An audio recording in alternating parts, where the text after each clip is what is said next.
Corchia, bonjour. Bonjour. Bienvenue. Alors, Merci. Émilie, vous êtes la CEO de l'entreprise My Job Glasses, créée en 2015, première plateforme de rencontres professionnelles entre étudiants et professionnels en Europe. Alors, pourquoi était-ce si important pour vous de créer une telle plateforme et comment elle fonctionne ?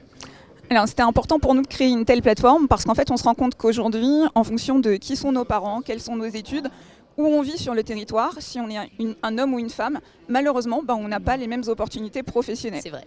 Et notre but, c'était de donner les mêmes chances à tout le monde. Et donner les mêmes chances à tout le monde, ça passe par donner accès à l'information. Oui. Et donc, on a eu l'idée de créer cette plateforme qui réunit aujourd'hui 80 000 professionnels de tout métier, tout secteur d'activité, qui sont là justement pour faire découvrir des métiers auxquels on ne pense pas, montrer que c'est possible à certaines jeunes filles, parce que la tech, ça peut être super, on peut s'éclater dans la tech. Je pense que c'est un message qu'il faut qu'on fasse passer aujourd'hui. Tout ça, et qu'on peut être fier. C'est la fierté, c'est le thème du jour. Tout à fait. Fier d'être dans la tech, fier d'entreprendre. Et donc, du coup, c'est les messages qu'on fait passer et c'est les messages qu'on donne pour changer un peu les choses parce que ça fait trop longtemps que l'orientation n'a pas évolué. Quel a été l'élément déclencheur pour vous de passer à l'action et de créer cette plateforme ? Marre d'entendre trop de personnes se plaindre de leur job et de ne pas être content. On passe tant de temps au travail qu'en fait, il faut avoir cette chance-là, il faut avoir cette opportunité de faire quelque chose qui nous plaît.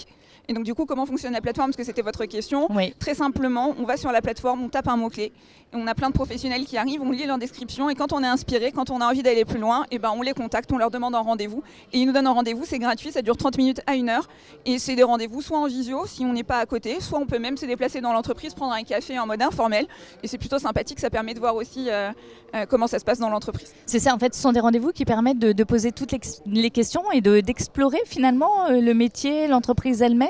Totalement, c'est exactement l'idée, c'est d'aller rencontrer des collaborateurs pour mieux comprendre l'entreprise, mieux comprendre un métier et voir si ça pourrait nous plaire. C'est se transformer en enquêteur journaliste d'un jour, en fait, pour son propre compte. C'est ça, sur un temps un peu court, puisque 30 minutes, 1 heure, ça passe quand même très vite. Mais c'est aussi de montrer qu'il y a une énorme générosité, que les gens sont fiers de partager leur métier, fiers de partager leur passion, et que donc du coup, en fait, on se met souvent des barrières soi-même, alors qu'en fait, il ne faut pas hésiter, il faut y aller, les gens sont là pour ça, et c'est pour ça qu'ils sont inscrits sur la plateforme. Alors Émilie, vous avez remporté de nombreux concours de start-up, vous êtes aujourd'hui lauréat du programme French Tech 2030. Ouais. Comment cela vous a motivé et quelle satisfaction vous en retirez ? Ça nous motive parce que ça nous montre en fait que notre projet est utile et que beaucoup de gens y croient.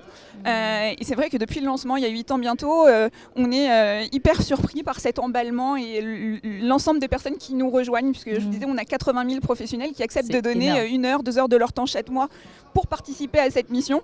Et je pense que c'est ça qu'on retient avant tout. Et puis French Tech 2030, c'est aussi d'une certaine manière l'État qui nous dit on croit en votre projet, on a envie de vous accompagner et il faut qu'il y ait un maximum de personnes qui aient accès à l'orientation choisie grâce à des rencontres fortes. Vous disiez au départ qu'on était une plateforme pour les jeunes, c'est vrai au départ, mais depuis le début de l'année, on accompagne tout le monde, quel que soit l'âge, quelle que soit la situation professionnelle, pour accompagner aussi des seniors, des demandeurs d'emploi, des personnes en reconversion. Donc c'est ça aussi My Job Glasses. Vous évoluez avec la demande et la demande est là. Exactement. Quel est votre business model ? Alors notre business model, c'est que c'est quasiment gratuit pour tout le monde. Ce sont les entreprises qui nous aident à financer parce que finalement, elles investissent elles aussi dans le recrutement des personnes qu'elles recruteront demain, en fait, dans une meilleure connaissance des métiers et des entreprises des personnes qu'elles recruteront demain. Ces entreprises, vous en entourez comment ? C'est elles qui viennent à vous ? C'est vous qui prospectez ? Les deux. On a, grâce French Tech 2030, c'est aussi un moyen que les entreprises viennent à nous, mais c'est nous aussi qui allons les voir.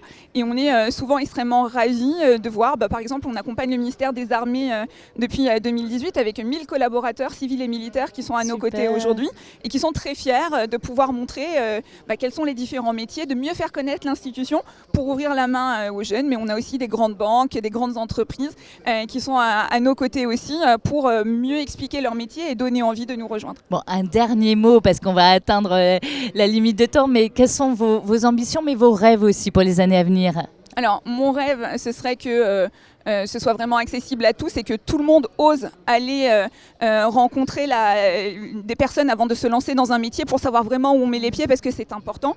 Et la suite, c'est aussi aider à la réindustrialisation du pays.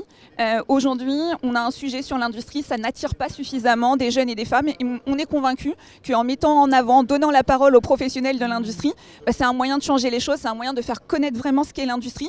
Et pour réussir la réindustrialisation du pays, ça passe aussi par là. Merci Émilie Corchia. Merci à vous, à bientôt.